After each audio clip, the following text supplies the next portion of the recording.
বিস্ফোরক মন্তব্য করবে তা কেউ ভাবতেও পারেনি।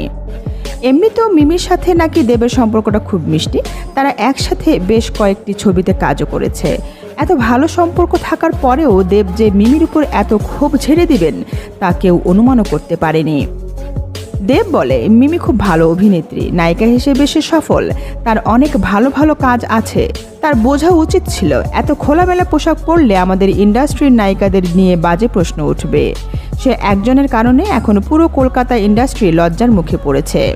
এ সময় দেব আরও বলে, মিমির উচিত সবার কাছে মাফ চাওয়া, তাহলে আমরা সবাই তাকে ক্ষমা করব। তো বন্ধুরা, তুফান সিনেমাটি তো অলরেডি সুপারহিট হয়ে গেল, তবে সমালোচনা যেন পিছুই ছাড়ছে না দুষ্টু কোকিল গান নিয়ে। দুষ্টু কোকিল গানে মিমির এমন খোলামেলা পোশাক যেন কারোই নজর কাটছে না।